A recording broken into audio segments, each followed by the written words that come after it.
My name's Jeremy Wade. I've been fishing for over 40 years, but I've never had an experience like the one you're about to see.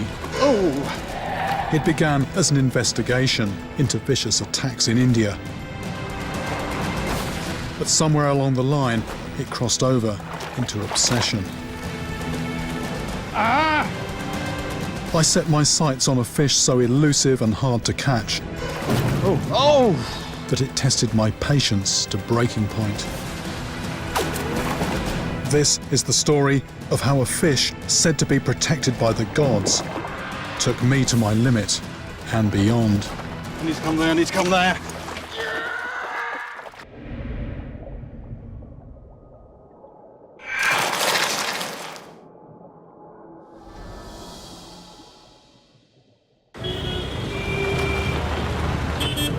I'm in northern India. India is where my extreme angling career began 3 decades ago. And it was where, 4 years ago, I caught one of my most shocking monsters. I'm gonna have to go for a swim. A 160-pound goonch, which proved there are man-eating sized fish in India.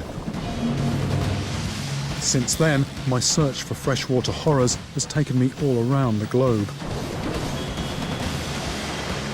And now, fresh reports are emerging from India and Southeast Asia of something else attacking people in the water. Something said to make the goonch look like a goldfish.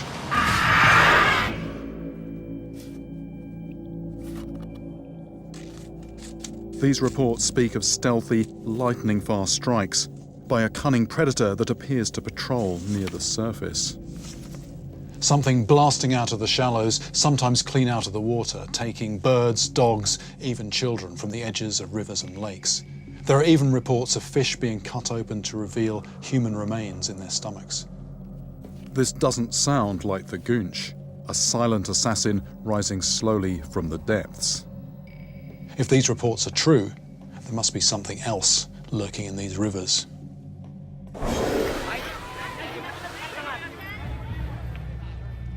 Over the years, I've learnt a lot about India.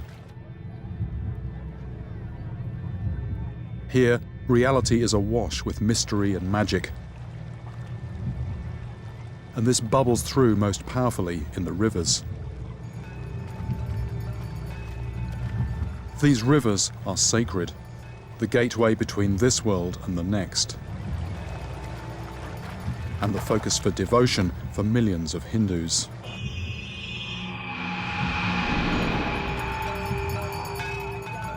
I've seen strange things happen in India's rivers and with the fish that lurk beneath.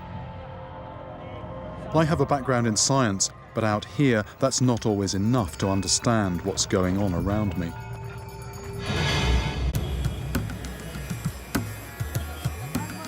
To solve the mystery of these new attacks, I start with straightforward door-to-door inquiries.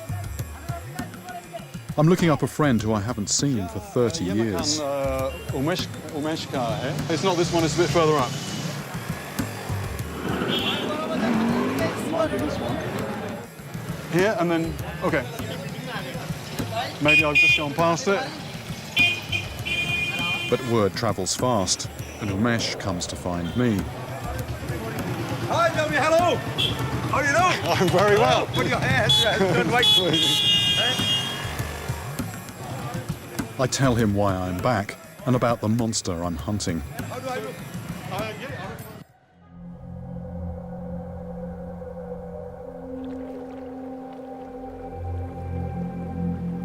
I've heard one story about a spear fisherman out hunting at night,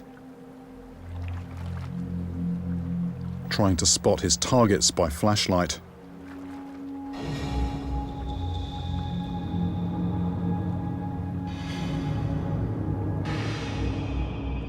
But in the darkness, this hunter became the hunted.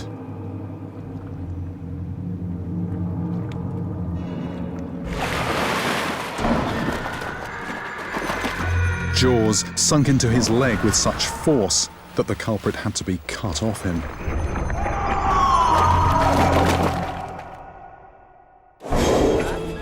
need to get a line in the water. Umesh suggests a place to start.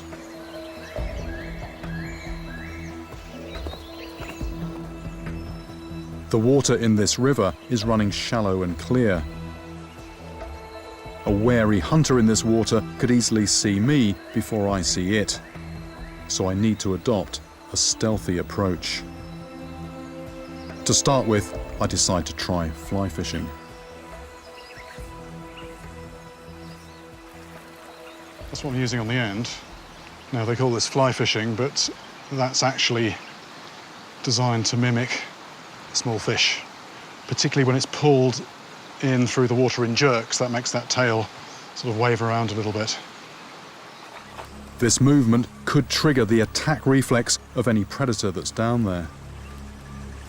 But I'm already at a disadvantage because I'm no expert in this technique. The last time I tried fly fishing, it landed me in more trouble than it was worth. Okay, you can have the fish. You can have the fish. Whoa! And this time, it's proving just as frustrating. How did that happen? It was rubbish. It was rubbish. Absolute rubbish. I'm going to go again. I need to keep my line aloft and untangled while I work out enough distance to hit my spot. But that's easier said than done. Sort of flash of silver. A very slight tap on the line. And then nothing there.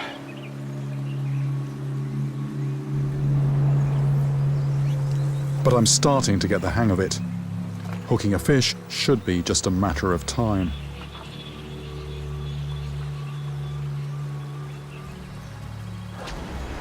Yeah. Here we go.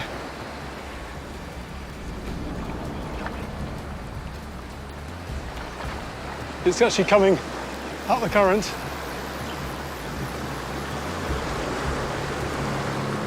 It's actually very small. This is just a juvenile, but it could grow into something much bigger. Right, that's a very small fish, a lot smaller than what I'm used to, but this is actually a memorable fish for me. This is my first marcia on a fly. I've caught marcia before, but not on a fly. There we go, get him out of the sun. It doesn't look much, but I've caught marcia to over 90 pounds. At that size, they're a real muscle fish, and one of the most valued sport fish in the world. But even the giants pose no threat to people, so this can't be the attacker I'm after. Progress is being made, you know, notch by notch. The mechanics of this fishing is slowly coming, slowly coming. My fly fishing is not pretty, but it's starting to be effective. I just hope it's a match for the predatory heavyweight I've come to catch. I've heard rumours of another attack, south of here on a lake that's harvested by commercial fishermen, so I'm heading there to investigate. At first it's tough going, as the fishermen on the lake are tight-lipped and wary of outsiders, but I managed to persuade one of them to talk. तो मछली को उठा के ले लिया वो मछली जो फिर पानी नहीं छोड़ा जे फिर कटेगा बच्चा किनारे में चलते रहेगा.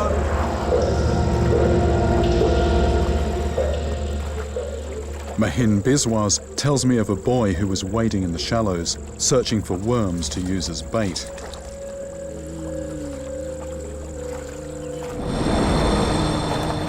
But something else was lying in wait.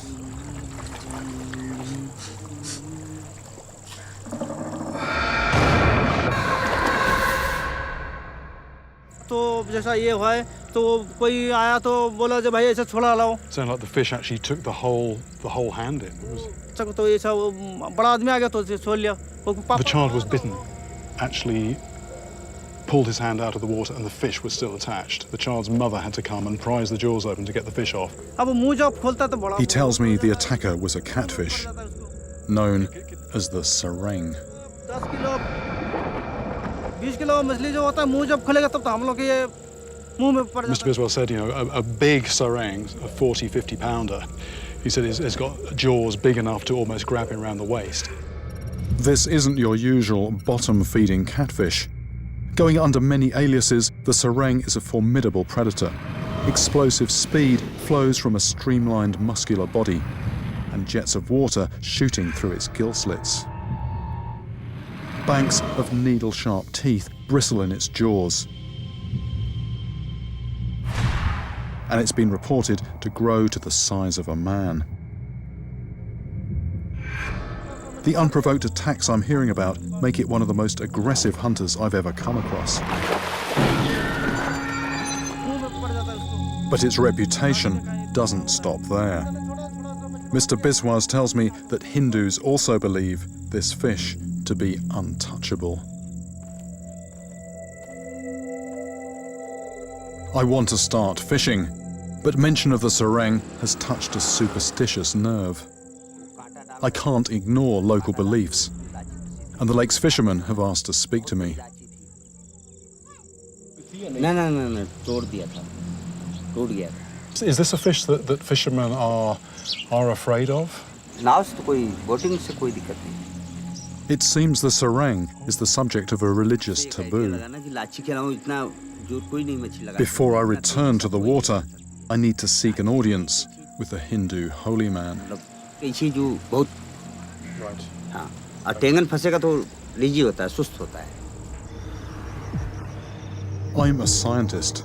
My investigations deal with hard evidence and deduction. But for many, fishing is a superstitious game.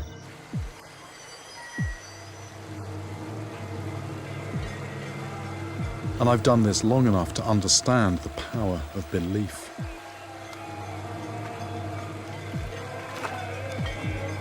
This holy man may be more than just a detour.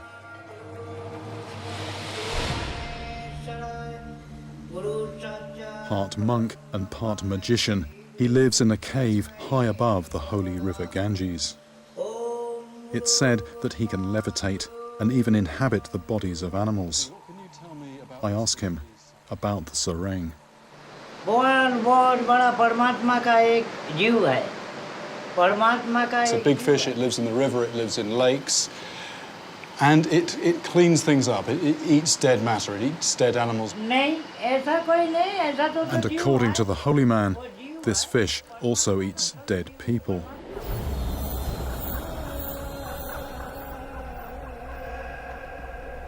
When a Hindu dies, a funeral pyre is built beside the river. The corpse is brought down to the water's edge.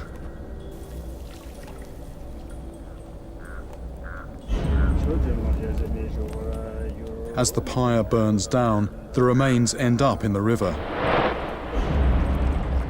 as easy pickings for the sareng.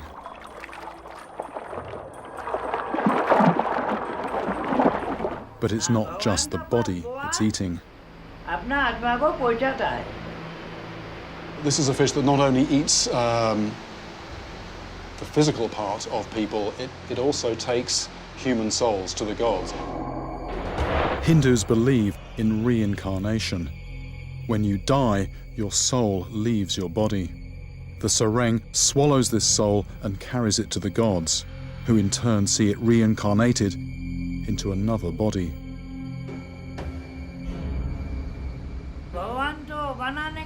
This is a fish that shouldn't be eaten, but beyond that, it's actually a sin to kill it. Babaji, mai machi shikari hu. I'm a fisherman and I'm here to try and catch a sareng. The holy man warns me that trying to catch this fish will bring nothing but bad luck. This fish is actually the god's gift to people, and not only is it a big fish with big teeth, it also has some kind of divine protection. This is a fish that you mess with at your peril. A killer instinct, formidable weaponry, supernatural powers, and divine protection. I'm starting to wonder if I'm out of my depth.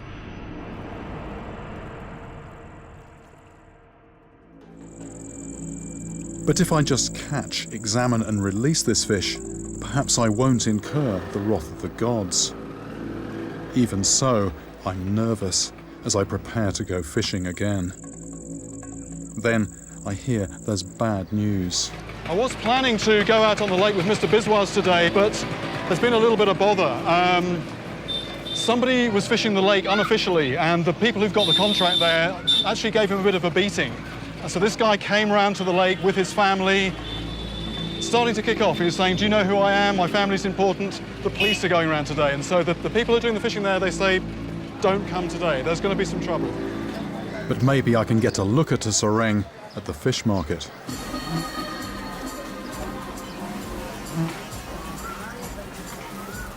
This is not what I'm looking for, but something else has caught my eye. Ye machli pakar sakta hu? Okay, I've just asked if I can grab one of these.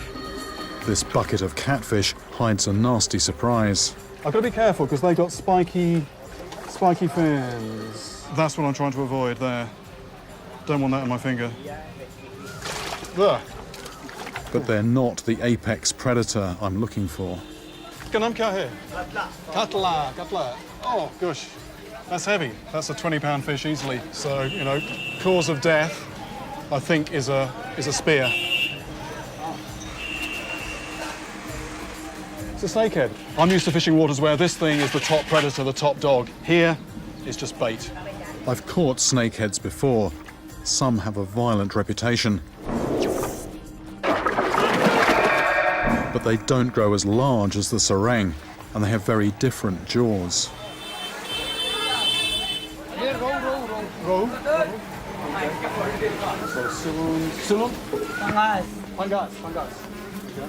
It seems these traders are also wary of the sereng, and they too have a story to warn me off.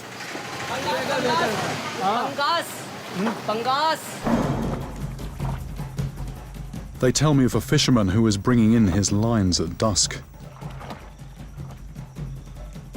On one of his hooks was a sereng.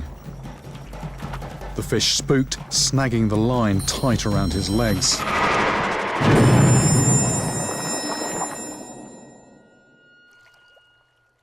The next day, the man's lifeless body washed ashore. Fear of the sereng runs deep. It's immensely frustrating to be denied access to where I want to fish. I need a plan B. I head to a place that's quieter, with fewer people.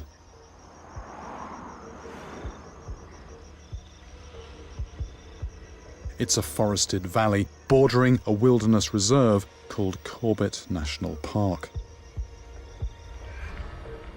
But getting in means trekking miles with full kit through hostile terrain.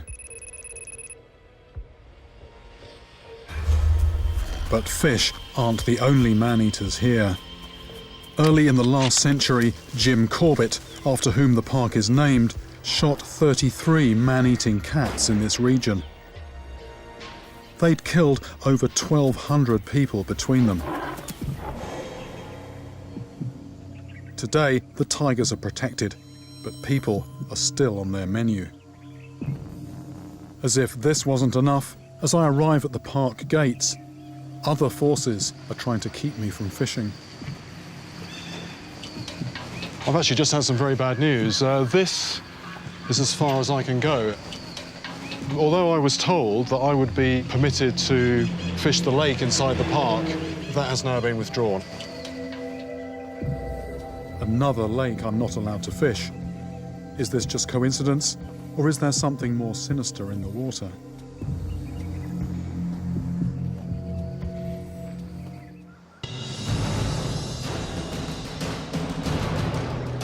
If I can't get into the park, I'm going to have to go it alone, in the forest around its border. Here, I'll need to keep my wits about me. We've got a sort of a palm print, and then 1, 2, 3, 4. Here again. Palm, 1, 2, 3, 4. So going that way, there is actually an active man-eater around at the moment. About, I think it's 5 people in the last couple of months have been taken. But this is where I have to fish.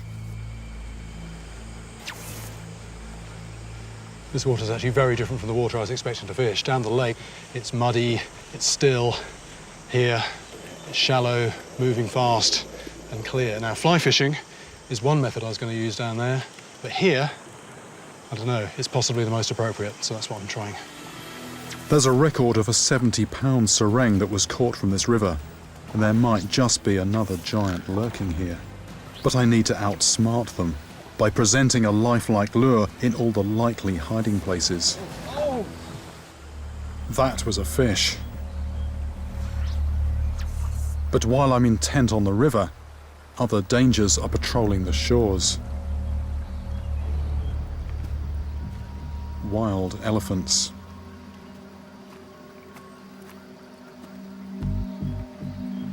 That's a couple of elephants that have just gone past behind here very quietly, very quickly.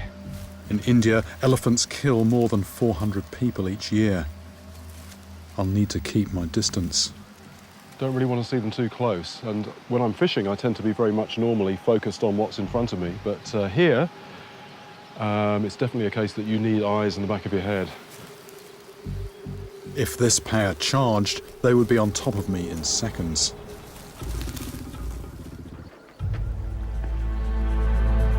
I push deeper downstream. I'm 20 miles from the nearest town. If anything goes wrong out here, I'm on my own. But my luck may be about to change. Yeah.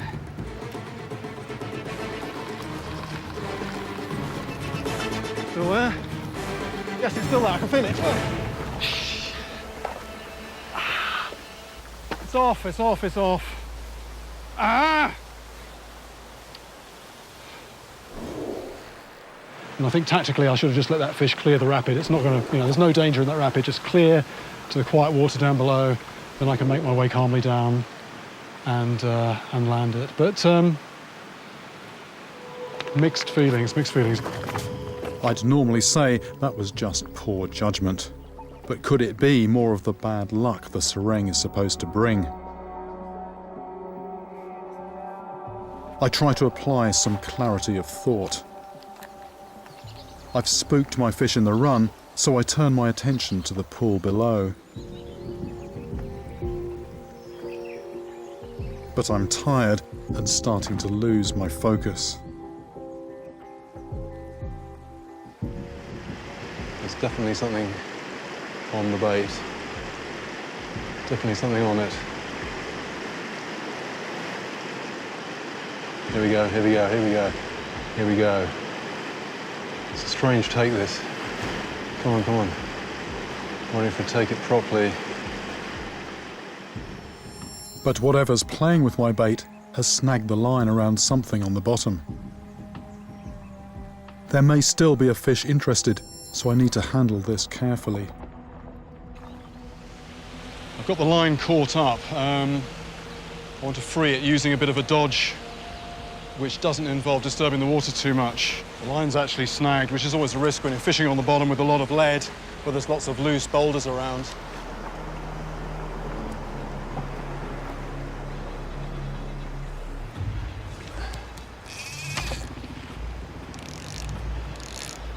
The bottle floats silently downstream and pulls the line free. Oh, yeah.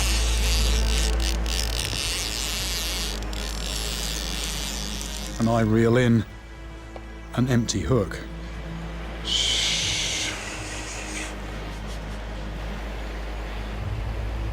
That's actually eaten the bait.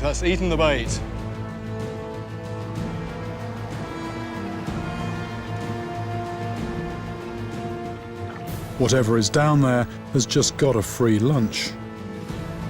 This is normally the sort of challenge I relish. But here, even on gear that I'm familiar with, I'm starting to make mistakes.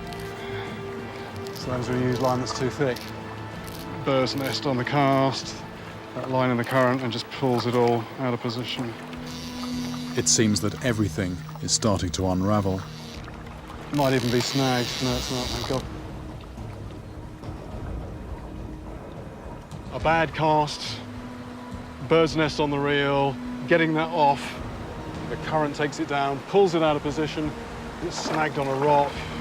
You go to all that trouble making up a leader, you get it snagged, it breaks, you've got to start all over again. It's just ridiculous. Just bloody ridiculous. It's not just the gear, My temper is fraying too. I have to get this situation back under control. That means getting into the water to recover my gear.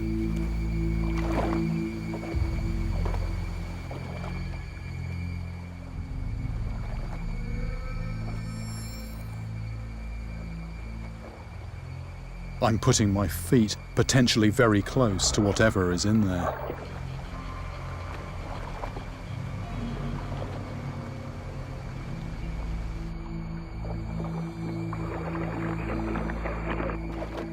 This fish has got me pushing my luck, making bad calls and taking unnecessary risks.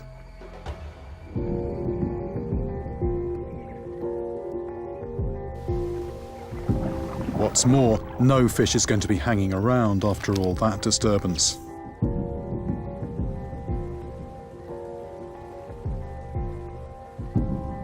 The fishing is starting to feel futile. I don't know what the answer is.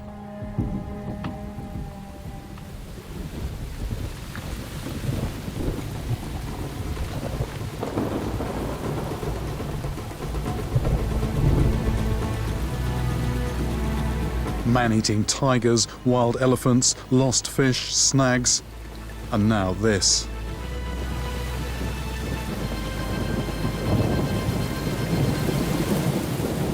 Last year, my crew narrowly survived a direct lightning strike on a river.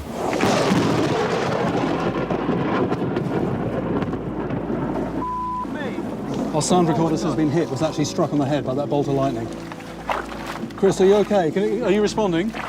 Right, we might need some first aid here. Let's go. Quick. I can't risk that happening again. Nothing's going on, lightning. The light is moving, asking to back off from the river for a little while. The annual monsoon storms have arrived unseasonably early. These rivers will soon be in full spate and unfishable. But this might just be the break I need. An excuse to escape these waters swirling with superstition. There are other places to catch this fish. Sareng attacks are known across Southeast Asia. In Malaysia and Thailand, they are believed to devour small children. So while the monsoon rages in India, I'll continue my quest in Thailand's far south. I've fished in Thailand before for enormous freshwater stingrays. I think we've got it. And vicious giant snakeheads. And I've heard of a lake here that's legendary among anglers for being home to the strangest cocktail of monster fish in the world. It's a freshwater freak show where rare giants from across the globe have been released to swim with native species, including the sareng. There must be more river monsters here than in any other lake in the world. It's a long way from my normal fishing. But after my struggles in India, this could be the change I need. I know they're in here. And here in Thailand, the fish doesn't have the supernatural power that it's supposed to have in India. So I'm back to what I'm used to, just me against the fish. But even here, I'm not taking any chances. I'm fishing like I've never fished before, with 4 heavy rods, bomb-proof line, professional fishing guide Scott, and electronic bite alarms. It's like an angling midlife crisis, The bait had hardly hit the bottom. but it's working. What's that? It could be an Asian red tail. I must be doing something right. I'd almost forgotten what it felt like to catch a fish. It is a red tail catfish. Not what I came here to get, but an interesting fish to see. This is a native of these waters, native of Southeast Asia. A large native catfish swimming in the same waters as the sareng. It's tantalizingly close to what I've come to catch.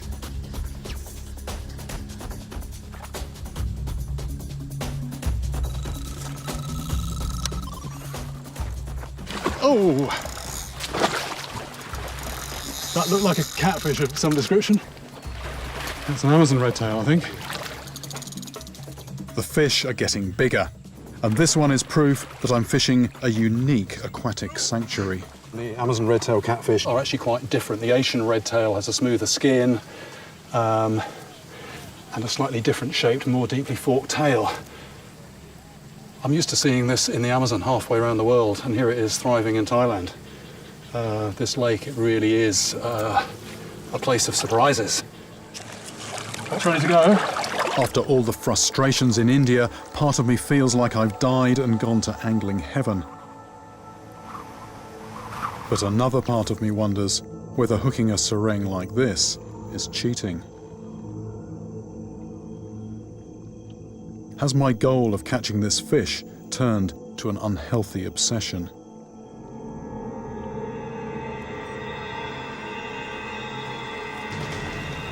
But the promise of the sereng and all the other remarkable fish in this lake It's a nice sized fish, whatever it is. is too much to resist. There it is. It's a redtail catfish. Amazon redtail catfish. There's a bit of a frenzy of redtail catfish going on. Another Amazon redtail catfish.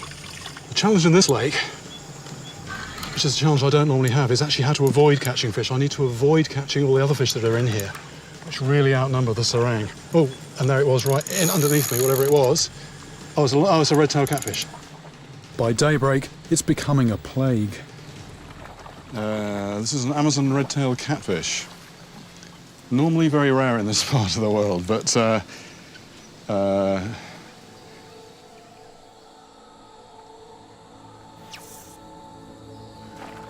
As the day draws on, the fish get more interesting. what is that? Lovely. Those are very, very rare fish.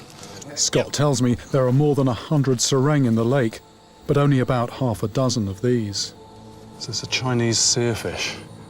This fish is so unusual, I know next to nothing about it. Don't know, I'm going to have to look this one up, find out exactly what it's related to. It's very much a lottery, it seems. It's just a numbers game.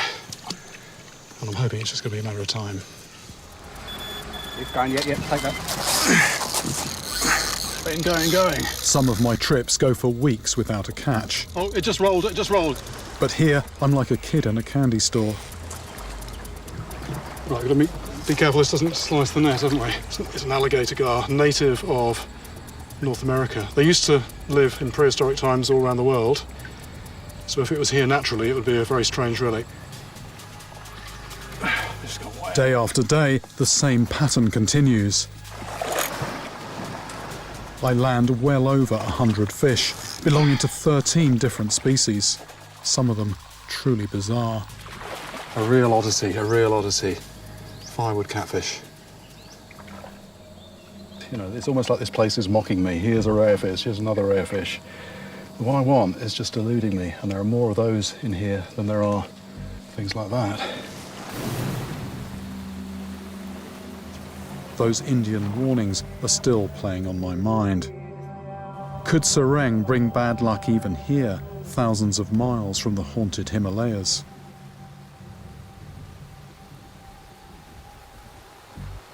This is even starting to feel like India.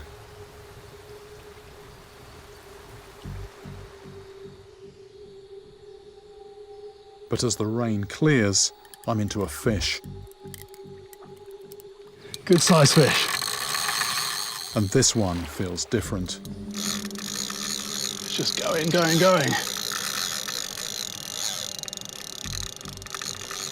I've just gained a bit of line. The first bit of line I've gained. Gently.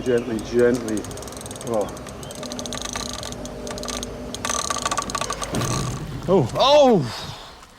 Silvery fish jumping out of the water. For a second, that looked like a sereng, but it sliced straight through my super tough leader.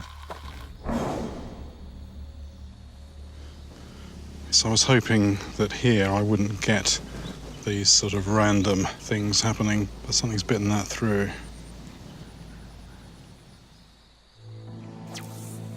After 10 solid days fishing, something has to give.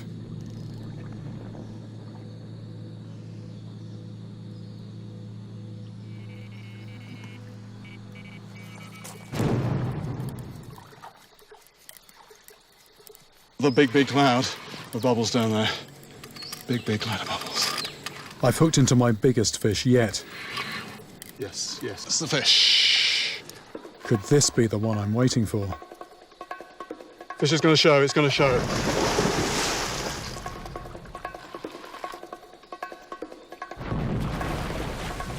But a telltale flash of red and gold shows this isn't a serang. That's AnimalPlanet. Saw the whole thing come out of the water. It's an old adversary, a magnificent fish. But because of my fixation with the serang, I feel a tinge of disappointment. I know that fish are weightless in water, but even a fish like this, not even beating its tail, just the momentum of it, just the mass of it coming through the water, displacing water. Line coming up through the water. But as this Amazonian giant is finally tamed here in Thailand, Gosh, I'm again wondering if I'm looking for the wrong answers in the wrong places. 180 odd pound arapaima. Whew, big smile on my face, but still no serang. But catching any fish that it takes 3 grown men to lift is surely cause for celebration.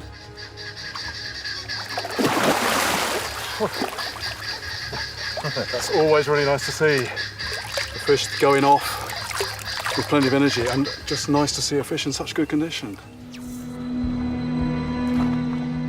But there's no time to recover, because straight away I've hooked another fish.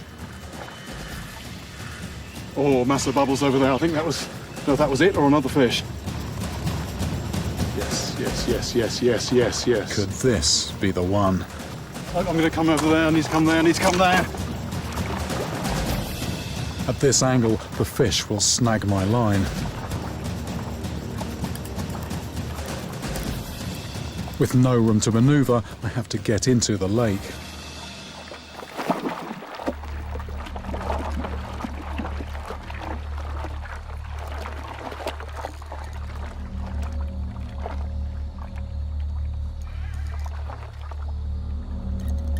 This is a hell of a fish if this is hooked in the mouth.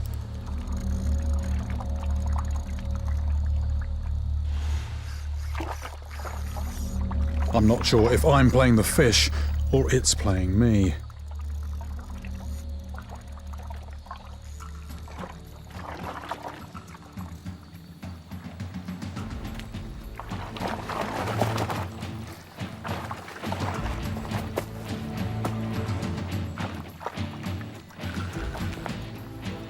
After a full half hour, finally it begins to tire.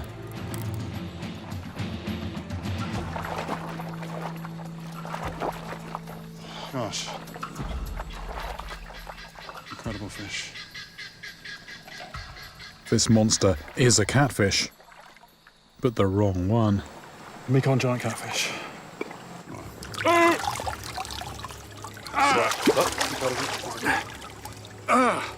It's still fighting me. This fish. Mekong giant catfish. This fish is known to grow over 600 pounds. Nearly 650 pounds is the biggest one, authenticated. But this one actually rose and took a piece of maize dangling under a float. Took something about the size of my fingernail. Can you imagine? Turned into a fish like this. Incredible, strong fish. After all this intense fishing, catching everything but the serang, it's dawning on me that by coming to Thailand, all I've done is run away from my problem, which is with those gods back in India. If I'm ever going to catch this fish, I need to face my demons and make my peace with them.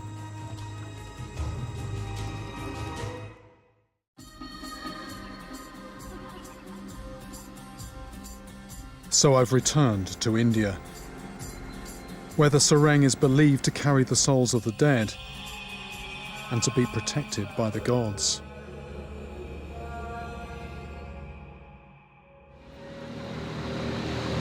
I'm used to looking at water as a fisherman, but imagine you live beside this river and it's before the days of atlases.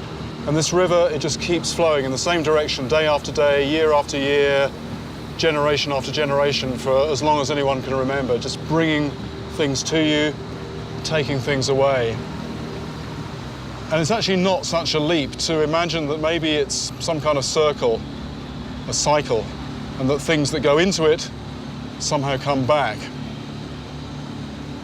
And the creatures that you sometimes glimpse under the water, they are held in a special kind of awe. And part of that is because eventually they are going to consume your remains. And it's actually quite a thought to look around and to think that all these people one day will end up in this river as food for the fishes. This is a world of river gods and sacred fish.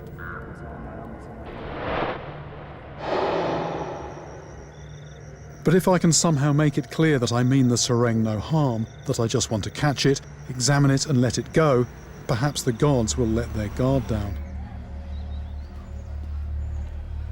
Back in India, the rain has cleared. First stop is a temple dedicated to the river gods.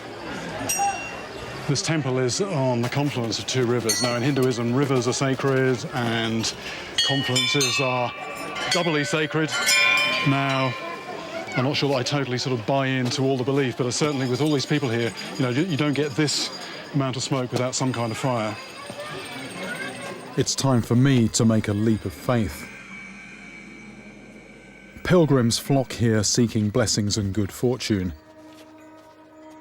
I'm here to lift the sareng's curse of bad luck.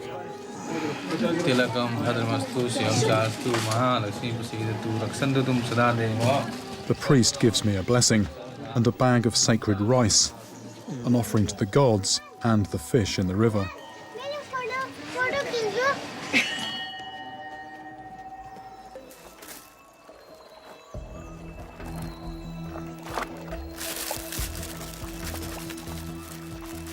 And where before these Indian rivers seemed empty, suddenly they spring to life.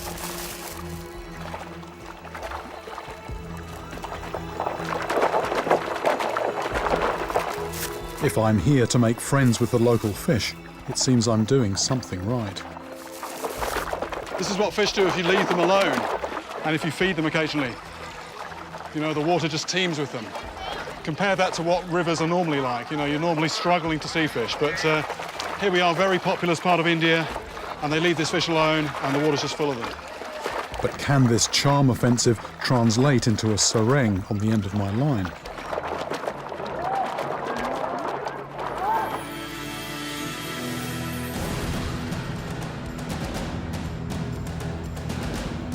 I head back to the river, now swollen by monsoon rains.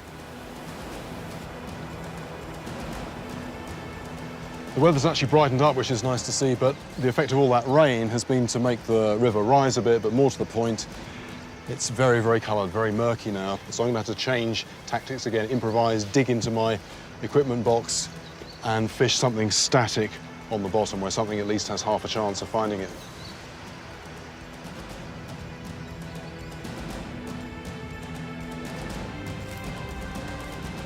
A predator won't see my bait, but I'm using rotten fish, so it will smell it.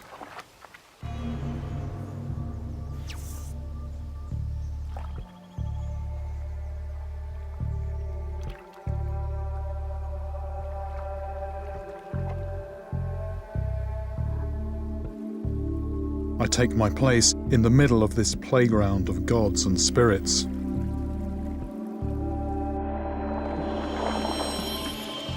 I can't shake the feeling that I'm being watched.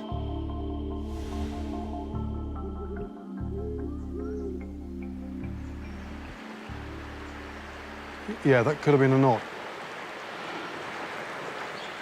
Something actually knocked the line then. It could have been a fish. It might have just been shifting in the current. There's a very turbulent sort of whirlpool down there. Was my leap of faith at the temple enough to let me finally catch the serang? Yeah. I think that is something.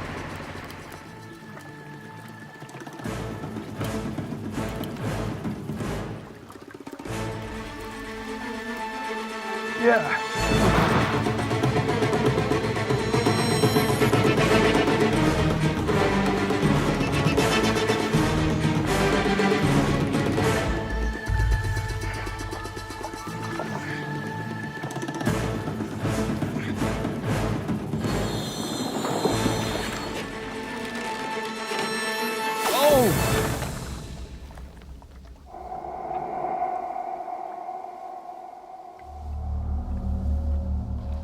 That's gone, wherever it was.